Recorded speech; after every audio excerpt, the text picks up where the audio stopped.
I bought this 1996 Darth Vader Coin Bank from Goodwill, and when I got it home to put batteries in it, I noticed a lot of battery acid in the battery compartment.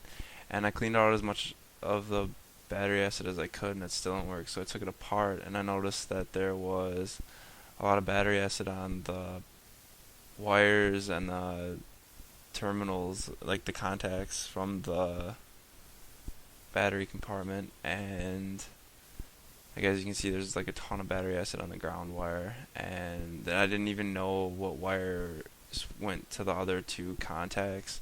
I took a wire brush and I cleaned the contacts up as much as I could to get all the battery acid off.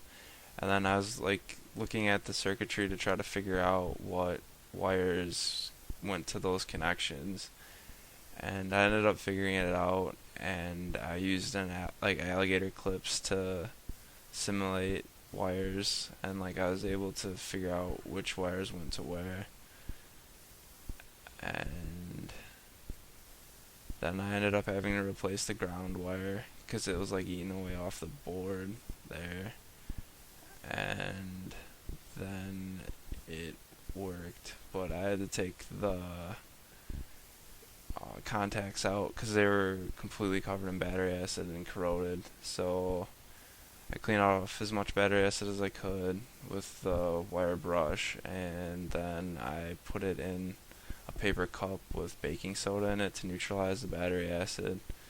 And then I took that out with a needle nose, and those out with a needle nose.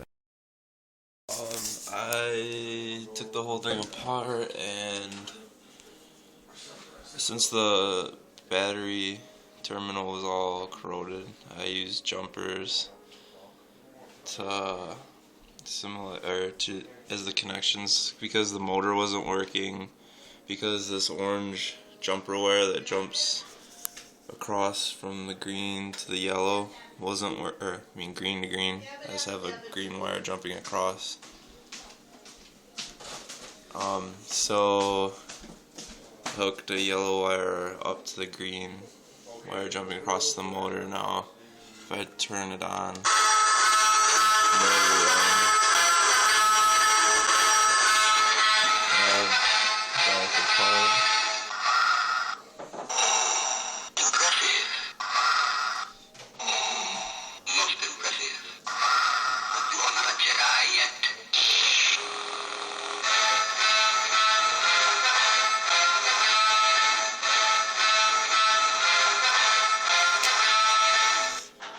his arm's binding up, so I gotta take apart his body and see what's going on with his arm.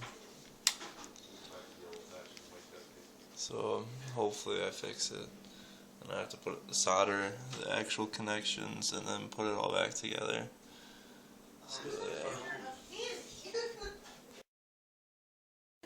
Okay, so I found the screws are behind the cape, like underneath the rubber tabs. So there's two screws, one right there and one right there. So you have to get at those to take apart the upper body.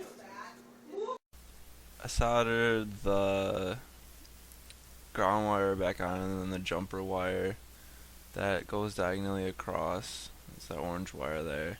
And then I got another orange wire soldered off there to the motor, and I resoldered the ground wire to the to that board because it's corroded, and then like the wires were really brittle. So I ran into issues there, and I replaced them. So, and then it all worked, so I put it all back together, and here are the results.